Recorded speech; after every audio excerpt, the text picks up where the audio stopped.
ಏನೇನು ಮಾಡಿರ್ತಾರೆ ಅಂತೇಳಿ ವಿಸಿಟ್ ಮಾಡೋಕೆ ಕರ್ಕೊಂಡ್ಬರ್ತೀವಿ. ಅದೇ ರೀತಿ ಕರ್ಕೊಂಡು ಬಂದಿದ್ದೀವಿ. ಇವರು ನಿವೃತ್ತ ಮುಖ್ಯೋಪಾಧ್ಯಾಯರು, ಸರ್ಕಾರಿ ಶಾಲೆಯ ಪ್ರೌಢಶಾಲೆಯ ನಿವೃತ್ತ ಮುಖ್ಯೋಪಾಧ್ಯಾಯರು ಹಾಗೂ ಈಗ ಸದ್ಯದಲ್ಲಿ ಪ್ರಗತಿಪರ ರೈತರಾಗಿದ್ದಾರೆ ನಮ್ಮ ದೊಡ್ಡಪ್ಪನವರು. ಇವರಿಗೆ ನಮ್ಮ ಸಂಸ್ಥೆಯ ನಿರ್ದೇಶಕರ ಪರವಾಗಿ ಹಾಗೂ ಎಲ್ಲ ಶಿವರಾತ್ರಿಗಳ ಪರವಾಗಿ ಒಮ್ಮೆ ಸ್ವಾಗತವನ್ನು ಕೋರೋಣ. ಇವರು ಈ ಭಾಗದಲ್ಲಿ ಹೇಳ್ಬೇಕಂತಂದ್ರೆ ಆಧುನಿಕವಾಗಿ ಕೃಷಿ ಯಾವ ರೀತಿ ಮಾಡ್ತಾರೋ ಅನ್ನೋದು ಇದರೇ ಇಲ್ಲಿ ಈ ಭಾಗದಲ್ಲಿ ಹೆಚ್ಚ ಇವ್ರು ಮಾಡ್ತಾ ಇದ್ದಾರೋ. ನೀವು ಯಾವ ರೀತಿ ಆಧುನಿಕವಾಗಿ ಮಾಡಬೇಕು ಅದ್ರ ಮುಖಾಂತರ ನಿಮ್ಗೊಂದು ಉದಾಹರಣೆ ಆಗಲಿ ಅನ್ನೋಗೋಸ್ಕರ ಇಲ್ಲಿ ಕರ್ಕೊಂಡು ಬಂದೈತಿ. ಓಕೆ, ಇನ್ನು ಮಾಹಿತಿಯನ್ನು ಕೊಡ್ಬೇಕಂತೇಳಿ ಅವರಲ್ಲಿ ಕೇಳ್ಕೊಳ್ತೇನೆ. ನಿಮ್ಗೆಲ್ಲರೂ ನಮ್ಮ ತೋಟಕ್ಕೆ ಸ್ವಾಗತ. ನನ್ನ ಹೆಸರು ಸಿದ್ದಪ್ಪ ಹೊಳೆಯಕ್ಕೆ ಅಂತ ಹೇಳ್ಕೊಂಡ. ಇವರು ನಮ್ಮ ಕಜಿನ್ ಬ್ರದರ್ ಮಗ. ಇವರು ಹೈಸ್ಕೂಲ್ ಮುಖ್ಯೋಪಾಧ್ಯಾಯಗೊಂಡು 37 ವರ್ಷ ಸರ್ಕಾರ ಸರ್ವಿಸ್ ಮಾಡಿ ರಿಟೈರ್ ಆಗಿ 18 ವರ್ಷ ಆಯ್ತು. ಈಗ ರಿಟೈರ್ ಆದಾಗಿಂದ ಇವತ್ತಿನವರೆಗೂ ಕೃಷಿ ಒಳಗೆ ತೊಡ್ಕೊಂಡಿದ್ದೀವಿ. ಮತ್ತು ಇಲ್ಲಿ ಏನಾದರೂ ಒಂದು ವಿಶೇಷದ ಸಾಧಿಸಬೇಕು, ಮಾಡಬೇಕು. ಸಾಧನೆ ಅನ್ನೋದಕ್ಕಿಂತಲೂ ಮಾಡೋದು. ಯಾಕಂದರೆ ಎಲ್ಲರೂ ಸಾಧನೆ ಮಾಡೋಕೆ ಆಗೋದಿಲ್ಲ. ನಾವು ಸಣ್ಣದು ಮಾಡಿದ್ರು ಸರಿ ಸಾಧನೆ ಅಂತ ಹೇಳ್ಕೊಳ್ಳೋದು ಸರಿ ಅನ್ಸಂಗಿಲ್ಲ. ಒಂದು ಒಳ್ಳೆಯ ರೀತಿ ಒಳಗೆ ಕೃಷಿ ಮಾಡಿದರೆ ಹೆಂಗೆ ನಾವು ರೈತ ಬದುಕ್ಬೋದು ಅಥವಾ ಹೆಂಗೆ ಲಾಭ ಮಾಡ್ಕೋಬೋದು ಅನ್ನೋದಕ್ಕೆ ಒಂದೆರಡು ಸ್ಯಾಂಪಲ್ ನಿಮ್ಗೆ ನೋಡ್ತೀನಿ. ಇಲ್ಲಿ ನಮ್ಮ ತೋಟದಾಗ ನೀವು ಬಂದಿದ್ದೀರ ಅಂದ್ಕೊಳ್ಳಿ, ಏನು ನೋಡ್ಬೇಕಪ್ಪ ಮುಖ್ಯವಾಗಿ ನಾವು ಆರ್ಥಿಕವಾಗಿ ಹೆಂಗೆ ಸಬಲ ಆಗಬೇಕು, ಸದೃಢ ಆಗಬೇಕು ಅನ್ನೋದಕ್ಕೆ ನಾವು ಹೆಚ್ಚು ಒತ್ತು ಕೊಟ್ಟಿದ್ದೀವಿ. ಗೊತ್ತದ. ಇನ್ನೊಂದು ಏನಪ್ಪ ಅಂದ್ರೆ ಮಿಶ್ರ ಬೆಳೆ. ಒಂದೇ ಬೆಳೆ ಮಾಡೋದ್ರಿಂದನೂ ಅಷ್ಟು ದೊಡ್ಡ ಪ್ರಮಾಣದ ಲಾಭ ಆಗೋದಿಲ್ಲ. ಆದರೆ ಒಂದ್ರೊಳಗೆ ಒಂದು ನಾವು ಮಿಕ್ಸ್ ಮಾಡಿ ಬೆಳೆಯೋದ್ರಿಂದ ಏನಾಗೈತೆ ಬಾರ ಒಂದಿಲ್ಲ ಒಂದು ಬೆಳೆ ಕೈ ಕೊಟ್ಟಾಗ ನಮ್ಗೆ ಏನಾಗೈತೆ ಬಾರ ಒಂದು ಬೆಳೆ ನಮ್ಗೆ ಏನಾಗ್ತೈತಿ ಸಹಾಯಕ್ಕೆ ಬರ್ತೈತಿ. ನಾವು ರೈತರು ಬದುಕೋಬೋದು ಮತ್ತು ಚಲೋ ಇನ್ಕಮನ್ನು ಮಾಡ್ಕೋಬೋದು ಅನ್ನೋದಕ್ಕೆ ಒಂದು ಮಾಡಿ.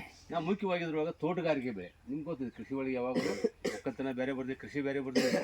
ಅಗ್ರಿಕಲ್ಚರ, ಹಾರ್ಟಿಕಲ್ಚರ, ಫ್ಲೋರಿಕಲ್ಚರ್, ಆಮೇಲೆ ಭಾಳ ಬೇರೆಲ್ಲ ಅನ್ಸೈತೆ. ಅದ್ರೊಳಗೆ ನಾವು ಮುಖ್ಯವಾಗಿ ಆಯ್ಕೆ ಮಾಡಿಕೊಂಡು ಹೆಚ್ಚು ಪಾರ ಹಾರ್ಟಿಕಲ್ಚರ್, ತೋಟಗಾರಿಕೆ. ಯಾಕಂತ ಕೇಳಿದ್ರೆ ಅದು ಸ್ವಲ್ಪ ಆರ್ಥಿಕವಾಗಿ ನಮ್ಮನ್ನು ಬಲಗೊಳಿಸ್ತೈತಿ. ಅದ್ರ ಜೊತೆಗೆ ನಾವು ಮಿಶ್ರ ಬೆಳೆ ಮಾಡೋಕ್ಕೂ ಇನ್ನೂ ಅನುಕೂಲ ಆಗ್ತದೆ. ನಮ್ಮಲ್ಲಿ ನೀರು ಹೆಚ್ಚಿರೋದ್ರಿಂದ ತೋಟಗಾರಿಕೆ ಅಂದರೆ ನಾವು ಹೆಚ್ಚಿಗೆ ನಾವು ಅವಲಂಬಿಸ್ತೀವಿ. ಒಣ ಬೇಸಾಯಕ್ಕೂ ನೀವು ಹೋಗಿರ್ಬೋದಲ್ಲ. ಒಣ ಬೇಸಾಯಕ್ಕೆ ಎಲ್ಲಿ ಹೋಗೋದಿಲ್ಲ. ಅದ್ರೊಳಗನೆ ಹೆಂಗೆ ಮಾಡಬೇಕು ಅನ್ನೋದ್ರ ಬಗ್ಗೆನೂ ನೀವು ಬೇಕಾದ್ರೆ ಹೋಗಿ ತಿಳ್ಕೊಬೋದು. ಯಾಕೆ ಎಲ್ಲರೂ ನೀರಿದ್ದವ್ರು ಇರೋಂಗಿಲ್ಲ. ಒಣ ಬೇಸಾಯನೂ ನಾವು ಹೆಂಗೆ ಮಾಡಬೇಕು ಅನ್ನೋದ್ರ ಬಗ್ಗೆನೂ ನೀವು ಅಭ್ಯಾಸ ಮಾಡಬೇಕು. ನೀವೆಲ್ಲರೂ ರೈತರ ಮಕ್ಕಳಂತ ಭಾವಿಸ್ತೀವಿ. ಸಾಮಾನ್ಯವಾಗಿ ಎಲ್ಲರೂ ರೈತರ ಮಕ್ಕಳದೇನು ಅಂದ ಕೂಡಲೇ ರೈತರಿಗೆ ಬಗ್ಗೆ ಸ್ವಲ್ಪ ತಿಳುವಳಿಕೆ ಐತಿ. ಹೌದಾ?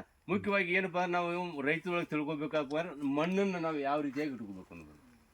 ಮಣ್ಣು ಸಬಲವಾಗಿರ್ತಾರೆ, ಒಳ್ಳೆ ಇದ್ದಿರ್ತಾರೆ, ಅದು ರೋಗರಹಿತ, ಅದು ಅದೇ ವಿಷರಹಿತ ಅಂತ ನಾವೇನು ಕರಿತೀವಲ್ಲ ಇತ್ತಂದ್ರೆ ಎಲ್ಲನೂ ಸರಿ. ಯಾಕಂದರೆ ನಾವು ಇತ್ತಿದ್ದಾಗಿ ಏನಾಗೈತೆ ಬರೀ ಒಂದು 50 ವರ್ಷ ಹೆಚ್ಚಾಗಿ ನಾವು ಕೆಮಿಕಲ್ ಬಳಸಾಕಿದ್ದೀವಿ. ಕೆಮಿಕಲ್ ಅಂದ್ರೆ ಗೊತ್ತಾಗಿದೆ. ನಾವು ಸರ್ಕಾರಿ ಗೊಬ್ಬರ ನಾವು ಸರಳ ಪಟ್ಟಣಕ್ಕೆ ಗೊತ್ತಾಗೈತಿ. ಯೂರಿಯಾ ಬಂತು, DAP ಬಂತು, ಇತ್ಯಾದಿ ಬಂತು. ಬಳಸಬಾರ್ದು ಅಂತ ನಾ ಏನು ಹೇಳಂಗಿಲ್ಲ, ನಾನು ಬಳಸೋದಿಲ್ಲ ಅಂತೂ ಹೇಳಂಗಿಲ್ಲ. ಭಾಳ ಮಂದಿ ಹೇಳ್ತಾರೆ 100ಕ್ಕೆ 100% ಸಾವಯವ ಮಾಡಬೇಕಿಲ್ಲ ಅನ್ನಂಗಿಲ್ಲ, ಮಾಡಬೇಕು, ಒಳ್ಳೇದನೇ ಅದು.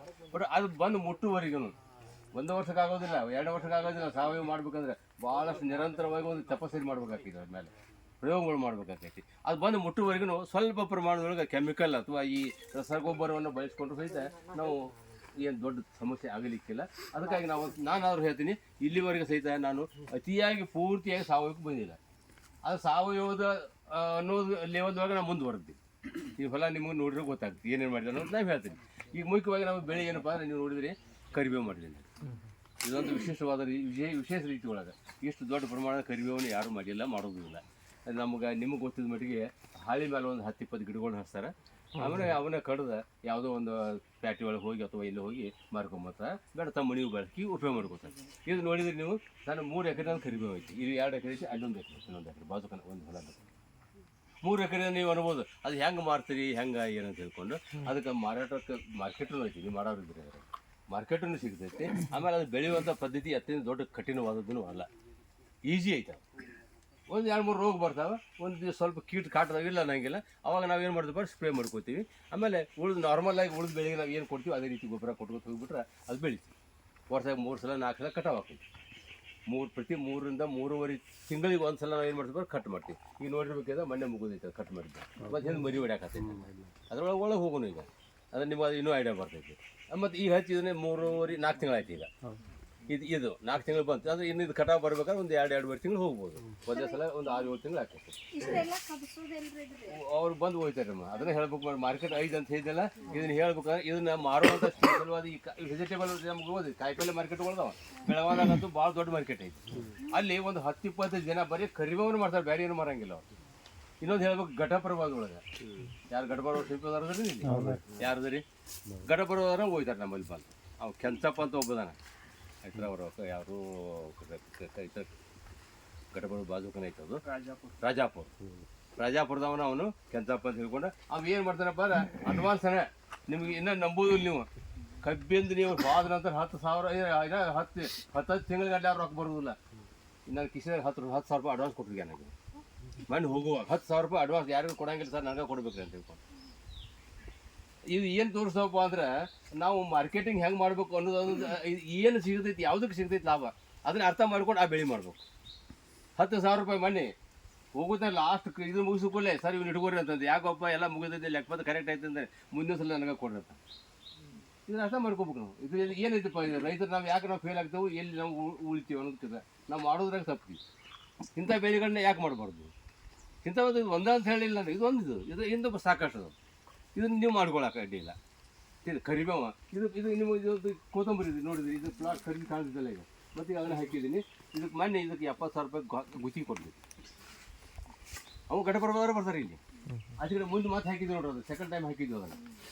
ಈಗ ಹೋಯ್ತು ಅದಕ್ಕೆ ಅದು 65,000 ರೂಪಾಯಿ ಗುತ್ತಿಗೆನ ಅವರ ಕೇಳ್ತಾರೆ, ಅವ್ರಾಗ ತೊಗೊಳ್ತಾರೆ. ಎಲ್ಲ ಗಾಡಿನೂ ಅವ್ರದ್ದು, ಎಲ್ಲನೂ ಅವ್ರದ್ದು. ನಾವು ಇಲ್ಲಿ ಬಡ ಮುಗೀತು ಎನಿಸೋದು, ರೊಕ್ಕ ಎನಿಸ್ಕೊಳ್ಳೋದು, ಮನೆಗೆ ಹೋಗಿಬಿಡೋದು.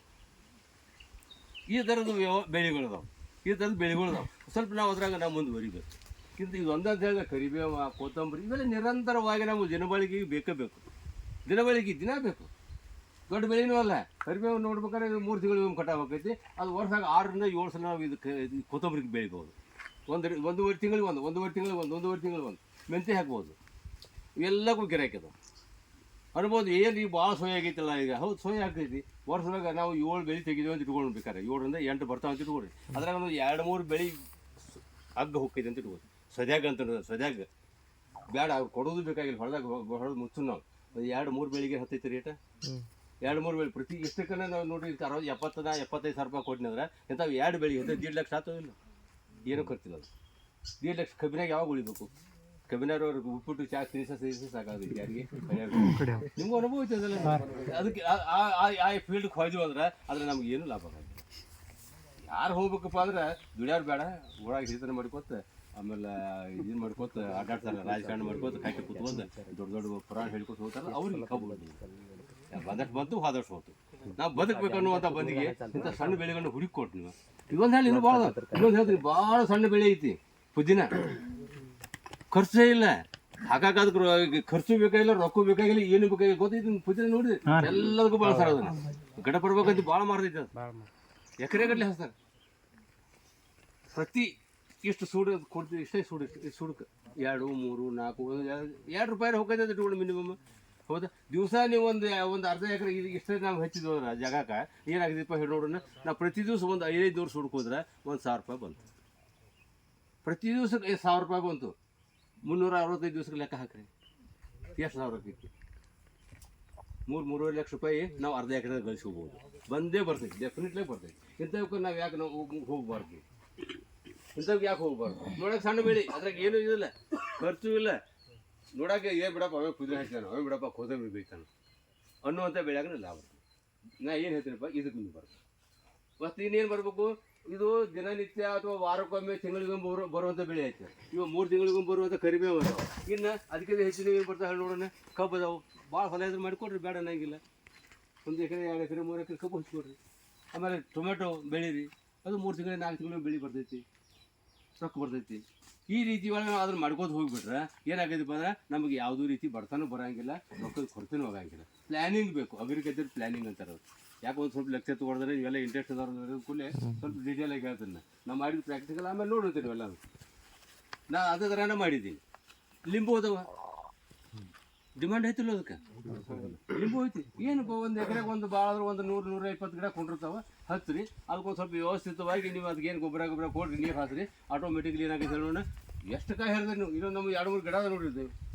ಅವ್ನು ನೋಡ್ರಿ ಗೊಂತಲು ಅವ್ನು ಎಷ್ಟು ಕಾಯ್ದಾವ ಅಂತ ಎನ್ಸಾಕಾಗೋದು ಗಿಡ ನೋಡ್ರಿ ಇಷ್ಟದ ಅದಾವ ನೋಡ್ರಿ ಯಾಕೆ ಆಗ್ತಾವಪ್ಪ ಅಂದ್ರೆ ಅವಕ್ಕೆ ಏನು ಬೇಕಂದ್ರೆ ಕೊಡ್ಬೇಕಲ್ಲ ನಾವು ಮಾಡ್ರಿ ಒಂದು ಎಕರೆ 5 ಎಕರೆ ಇದಾವ್ರಿ ಹಾಳಿ ಮೇಲೆ ಹಚ್ಚಿಕೊಡ್ರಿ ಬೇಕಾದ್ರೆ ನಡು ಒಂದು ಹಚ್ಕೊಡ್ರಿ ಒಂದು 20-30 ಗಿಡ ಹಚ್ಕೊಡ್ರಿ ಮಾಡ್ರಿ ಇಂಥ ಇದನ್ನು ಮಾಡ್ಕೊತ ಹೋಗ್ಬಿಟ್ರೆ ನಮ್ಮ ಕೃಷಿ ಒಳಗೆ ಯಾವ ಕಾರಣಕ್ಕೂ ನುಕ್ಸಾನ್ ಆಗೋದಿಲ್ಲ ಹಾನಿ ಆಗೋದಿಲ್ಲ ಅಂತ ಅದು ರೈತ ಇದ್ದವ ಊರ್ನ ಹಾಕೋದು 50% ಬರೋಂಗಿಲ್ಲ ಭಾಳ ಮಂದಿ ಬೇಕಾದಾಗ ಓದ್ತೀರಿ ನೀವು ಆತ್ಮಹತ್ಯೆ ಮಾಡ್ಕೊಂಡ ಸುಶಾ ಯಾಕೆ ಮಾಡ್ಕೋತಾರೆ ಅವರು ಅವಶ್ಯಕತೆ ಇಲ್ಲ ಏನೇನು ಹಾದಿ ತಪ್ಪಿದಾಗ ಮಾಡ್ಕೋತಾರಲ್ಲ ಹಾದಿ ತಪ್ಪಿದಾಗ ನಾವು ಹೋಗ್ಬೇಕಾಗ್ತದೆ ಇನ್ನು ನಮ್ಮದು ಹೇಳ್ಬೇಕಾದ್ರೆ ಇಲ್ಲಿ ಇದ್ರೊಳಗೆ 2 ಬೆಳೆ ಇದಾವೆ ನೋಡ್ರಿ ಒಂದು ಕರಿಬೇವು ಈಗಾಗಲೇ ಅದ್ರೊಳಗೆ ಹೇಳ್ಬೇಕಾದ್ರೆ ಹಚ್ಚಿ 4 ತಿಂಗಳೊಳಗೆ ಹಂಗೆ ಬಿಟ್ಟಿಲ್ಲ ಫಸ್ಟ್ ಬೆಳೆ ಅಲ್ಲದು ಈಗಾಗಲೇ ಕ್ಯಾಬೇಜ್ ತೆಗ್ದೀನಿ ನೌಲ್ಕೋಲ್ ತೆಗ್ದೀನಿ ಅದ್ರೊಳಗನ ಇದು 3ನೇದು ಇಂಟರ್ ಕ್ರಾಪ್ ಅಂದ್ರೆ ಮಧ್ಯಂತರ ಬೆಳೆ 3ನೇದು ಅದು ಕರಿಬೇವು ಬೆಳೆಯೋಂಗೆ ಬೆಳೆಯಕ್ಕೆ ಹತ್ತೈತಿ ಭಾಳ ಬರೋದು ಬೇಕಾಗಿಲ್ಲ ವರ್ಷದೊಳಗೆ ಎಲ್ಲ ಚಿಲ್ಲರ್ ಬೆಳೆ ಕೂಡ್ಕೊಂಡ್ರೆ ನಮ್ಮ ಖರ್ಚು ದಾಟಿಸ್ತಪ್ಪ ಅಂದ್ರೆ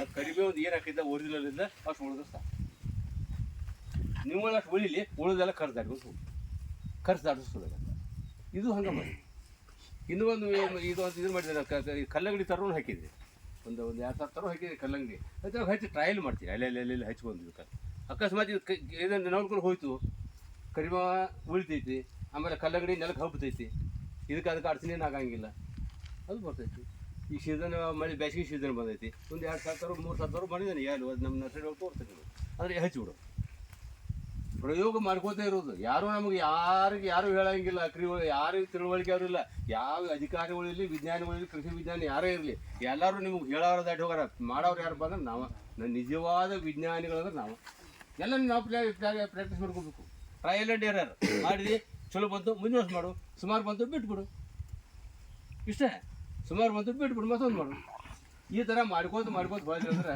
ಏನಾಗೈತೆ ಬಾರಿ ನಿಮ್ಗೆ ಲಾಭ ಯಾಕೈತಿ ಯಾಕೆ ಎಲ್ಲ ಹೆಂಗೆ ಹುಡುಗರ್ದು ನೀವು ಮಾಡುವಂಥವ್ರದ್ದು ಯಾಕಂದ್ರೆ ನೀವು ಮಾಡಲಿ ಅಂದ್ರೆ ಹೋಗಿ ಯಾಕ್ರಿ ಮನೆ ಒಳಗೆ ನಿಮ್ಮ ಮಕ್ಕಳು ಮನೆ ಒಳಗೆ ದುಡಿಯೋರಿಗೆ ನೀವು ಸ್ಕೋಪ್ ಮಾಡಲಿ ಹೌದಾ ಇನ್ನೇನು ಹೇಳ್ಬೇಕಾದ್ರೆ ನಮ್ಮಲ್ಲಿ ಒಂದು ಮಾಡುವಂಥ ದೊಡ್ಡ ತಪ್ಪಿನ ಬಗ್ಗೆ ನಿಮ್ಗೆ ಹೇಳ್ತೀನಿ ನಾವು ರೈತರು ಮಾಡೋದು ಅನೇಕ ತಪ್ಪುಗಳು ದೊಡ್ಡ ತಪ್ಪು ಅಂದ್ರೆ ಕಬ್ಬಿನ ರೌಂದಿ ಸುಡ್ತಾರೆ ಕಬ್ಬಿನ ರೌಂದಿ ಸುಡ್ತಾರೆ ಹೌದಾ ಇದಂತೂ ಎಲ್ಲರೂ ಮಾಡಿ ದೊಡ್ಡ ತಪ್ಪು 1 ಎಕರೆಗೆ ಕಡಿಮೆ ಆದರೂ 3 ರಿಂದ 4 ಟನ್ನು ಸಾವಯವ ಗೊಬ್ಬರ ಸಿಗ್ತೈತಿ ಅಲ್ಲೇ ಬಿಟ್ಟರೆ ಕಬ್ಬಿನ ರೌಂದಿಂದ ಆಗುವಂಥ ಲಾಭ ಏನು ಒಂದು ಸ್ವಲ್ಪ ಡೀಟೇಲ್ ಹೇಳ್ತೇನೆ ನಿಮಗೆ ಯಾಕಂದರೆ ಈ ಭಾಳ ಮಂದಿಗೆ ಇನ್ನೂ ಕಡ್ಡಿ ಪಿಟಿಗೆ ತೊಗೊಂಡು ಹೋಗಿ ಕೊರದ ಖತಮ್ 1 ಮಿನಿಟ್ನಾಗ ಎಲ್ಲ ಇದು ಹೋಗಿಬಿಡ್ತೈತೆ ಎಲ್ಲ ಅಷ್ಟು ದಾಟಿ ಬಂದುಬಿಡ್ತೀವಿ ನಾವು ಭೂಮಿಗೆ ಏನಾಕೈತೆ ಅನ್ನೋದು ವಿಚಾರ ಮಾಡ್ಕೊಂಡು ಮೊದಲೇದು ಹಸಿ ಉಳಿತೈತಿ ಭೂಮಿ ಒಳಗೆ ಯಾಕಂದ್ರೆ ಮೇಲೆ ಮಲ್ಚಿಂಗ್ ಬೀಳ್ತೈತಿ ಮೇಲೆ ತಳಗೆ ನೀರು ಹಾಕ್ತಾರೆ ಅದು ಹಸಿ ಆರಂಗಿಲ್ಲ 2ನೇದ್ದು ಗೊಬ್ಬರ ಆಗ್ತೈತಿ ಅದು ಕೊಳತು 3ನೇದ್ದು ಮತ್ತೆ ಏನಾಗಿದೆ ನಮ್ಮ ಅಣುಜೀವಿಗಳು ಇರ್ತಾವಲ್ಲ ಅದ್ರೊಳಗೆ ಬ್ಯಾಕ್ಟೀರಿಯಾಗಳಾಗೋದು ವೈರಸ್ಗಳಾಗಿರ್ಬೋದು ಫಂಗಸ್ಗಳಾಗೋದು ಕೆಲವು ಉಪಕಾರಿಗಳು ಅದಾವೆ ಉಪಕಾರಿ ಎಲ್ಲನೂ ಸುಟ್ಟು ಹಾಕ್ತೀವಿ ಪರ್ಟಿಕ್ಯುಲರ್ ಮಳೆ ಹುಳ ಸುಟ್ಟು ಹೋಗ್ತಾವೆ ಮಳೆ ಹುಳ ಸುಟ್ಟು ಹೋಯ್ತು ಎಲ್ಲ ನಮ್ಮ ಅಣುಜೀವಿಗಳೆಲ್ಲ ಸತ್ತು ಹೋದವು ಎಲ್ಲ ನಿರ್ಜೀವ ಆಗ್ತೈತಿ ಭೂಮಿ ನಿರ್ಜೀವ ಆತಪ್ಪ ಅಂದ್ರೆ ನಾವು ಬೆಳೆ ತೆಗಿಯೋಕೆ ಸಾಧ್ಯನೇ ಇಲ್ಲ ಬೆಳೆನೇ ಬರುವುದಿಲ್ಲ ಎಲ್ಲಿವರೆಗೆ ಭೂಮಿ ಒಳಗೆ ಅಣುಜೀವಿಗಳು ಇರ್ತಾವಲ್ಲ ಅಲ್ಲಿ ತನಕ ಬೆಳೆ ಬರ್ತೈತೆ ಅಲ್ಲಿ ತನಕ ಬರೋಂಗಿಲ್ಲ ನಾವು ತಿಳ್ಕೊಡ್ತೇವೆ ಭೂಮಿಗೆ ಅದಕ್ಕೆ ಜೀವ ಇಲ್ಲ ಬಿಡು ಅಂತ ಹೇಳ್ಬೋದು ಜೀವ ಇಲ್ಲ ಅನ್ನಂಗಿಲ್ಲ ಒಂದು ಇಷ್ಟು ಸಣ್ಣ ಮಣ್ಣಿನ ಗಂಟೆ ತೊಗೊಂಡ್ರೆ ಎಷ್ಟೋ ಬಿಲಿಯನ್ ಗಟ್ಟಲೆ ಅಣುಜೀವಿಗಳು ಅದ್ರಾಗ ಈಗೆಲ್ಲ ಸಾಯಕತ್ತಿದ ನಮ್ಗೆ ಯಾಕೆ ಸಾಯಕತ್ತ ನಿಮ್ಗೆ ಗೊತ್ತಾಗೋದೈತಿ ಕೆಮಿಕಲ್ ಬರೀ ಕೆಮಿಕಲ್ ಅದು ಬೇಕಾಗಿಲ್ಲ ಅದನ್ನು ನೀವು ಕಡಿಮೆ ಮಾಡಿ ಆಮೇಲೆ ಇನ್ನೂ ಕಬ್ಬಿನ ರವದಿ ಇಡೋದ್ರಿಂದ ಏನಾಗೈತಪ್ಪ ಅಂದ್ರೆ ಈ ಅಣುಜೀವಿಗಳು ಏನು ಒಳಗದವಲ್ಲ ಅವ್ರ ರವದಿ ಕೆಳಗಡೆ ಏನಾಗ್ತಪ್ಪ ಅಂದ್ರೆ ಬೆಳಿತಾವೆ ಸಂತಾನ ಅಭಿವೃದ್ಧಿ ಮಾಡ್ಕೋತಾವೆ ಅವು ದೊಡ್ಡ ಪ್ರಮಾಣದೊಳಗೆ ಹಬ್ಬತಾವೆ ಅವು ಹಬ್ಬಿದವರ ನಮ್ಮ ಬೆಳಿಗ್ಗೆ ಆಗ್ತವೆ ಇಷ್ಟು ನೋಡ್ರಿ ಹಸಿ ಉಳಿತೈತಿ ಗೊಬ್ಬರ ಆಗ್ತೈತಿ ಕಸ ಬರೋಂಗಿಲ್ಲ ಮತ್ತು ಮುಖ್ಯವಾಗಿ ಅಂದ್ರೆ ಕಸ ಬರೋಂಗಿಲ್ಲ ಆಮೇಲೆ ಮತ್ತೊಂದು ಏನಾಗಿದೆಪ್ಪ ಅಣುಜೀವಿಗಳು ಬೆಳಿತಾವೆ ಅಲ್ಲಿ ಆಮೇಲೆ ಏನಾಗಿದೆ ಬಯೋ ಕಾರ್ಬನ್ ತಯಾರಾಕೈತೆ ಅಲ್ಲಿ ಸಾವಯವ ಇಂಗಾಲ ಅಂತ ಕರಿತೀವಿ ಅದು ತಯಾರಾಕೈತಿ ಆಮೇಲೆ ಇದ್ರ pH ಸರಿಯಾಗಿ ಉಳಿತೈತಿ ಯಾಕಂದ್ರೆ ನಮ್ಮ ಭೂಮಿದು ಬೆಳೆ ಚೆನ್ನಾಗ್ತದೆ ಇಷ್ಟು ಆಮೇಲೆ ಇನ್ನೊಂದು ಏನಪ್ಪ ಅಂದ್ರೆ ಶ್ರಮ ಉಳಿದಿದ್ದು ಗೊಬ್ಬರ ಹೊರಗಿಂದ ತಂದು ಹಾಕೋದು ಒಂದು ಟ್ರ್ಯಾಕ್ಟರ್ ಗೊಬ್ಬರ ತರಕ್ಕೆ ನಾವು 4 ರಿಂದ 5 ಸಾವಿರ ರೂಪಾಯಿ ಖರ್ಚು ಮಾಡ್ತೀವಿ ಸಿಗೋದಿಲ್ಲ ಎಲ್ಲ ಪ್ಲಾಸ್ಟಿಕ್ ಚೀಲ ಇರ್ತದೆ ಎಲ್ಲ ಸಣ್ಣ ಪ್ಲಾಸ್ಟಿಕ್ ಬರೀ ಗುಟ್ಕಾ ಚೀಲ ಪ್ಯಾಕೆಟ್ಗಳು ಇರ್ತಾವೆ ಅವ್ನ ಸಿಗಬೇಕು ಕಟ್ಟಿ ಇಡಬೇಕು ಅದೇನು ಶ್ರಮ ಇಲ್ಲ ಇಲ್ಲೇ ಅಡಿಯಿಂದ ಗೊಬ್ಬರ ತಂದು ಹಾಕೋ ಬದಲಿ ನಮ್ಮ ಹೊಲನ ಅಡಿ ಮಾಡೋದು ಸಿಂಪಲ್ ಆಗಿ ಹೇಳ್ಬೇಕಾದ್ರೆ ನಿಮಗೆ ಹೊಲದಿಂದ ಅಡಿ ಅಂದ್ರೆ ಗೊತ್ತಾಗ್ತಿಲ್ಲ ತಿಪ್ಪಿಯಿಂದ ಗೊಬ್ಬರ ತಂದ್ರೆ ಇಲ್ಲಿ ಹಾಕೋ ಬದಲಿ ನಮ್ಮ ಹೊಲನ ತಿಪ್ಪಿ ಮಾಡಿ ಇಲ್ಲ ಅಂದ್ರೆ ಆಟೋಮೆಟಿಕ್ಲಿ ಏನಾಗಿದೆ ಬರ್ ನಮ್ಗೆ ಗೊಬ್ಬರ ಇಲ್ಲಿ ಸಿಗ್ತೈತಿ ಹೌದಾ ನಮ್ಗೆ ಇದಾಗ್ತೈತೆ ಅನ್ನೋದು ಮತ್ತು ಭಾಳ ಅಗ್ರಿಕಲ್ಚರ್ ಭಾಳ ದೊಡ್ಡದೈತದ ನಿಮ್ಗೆ ಎಷ್ಟರ ಮಟ್ಟಿಗೆ ಅಂತ ಸ್ವಲ್ಪ ಮಾಹಿತಿ ಕೊಟ್ಟಿದ್ದೀನಿ ಆಮೇಲೆ ಬರ್ರಿ ನಿಮ್ಗೆ ತೋರಿಸಿ ಎಲ್ಲರೂ ಮತ್ತು ಇನ್ನೊಂದು ಏನಪ್ಪ ನಮ್ಮ ಗಿಡದಾಗ ನೀವು ನೋಡಿದ್ರೆ ಎಲ್ಲ ಒಂದು 25-30 ಜಾತಿ ಹಣ್ಣಿನ ಗಿಡ ಅದಾವ ಇವೆಲ್ಲ ಮಾರಕ್ಕೆ ಯಾವೂ ಇಲ್ಲ ಮನೆ ಉಪಯೋಗ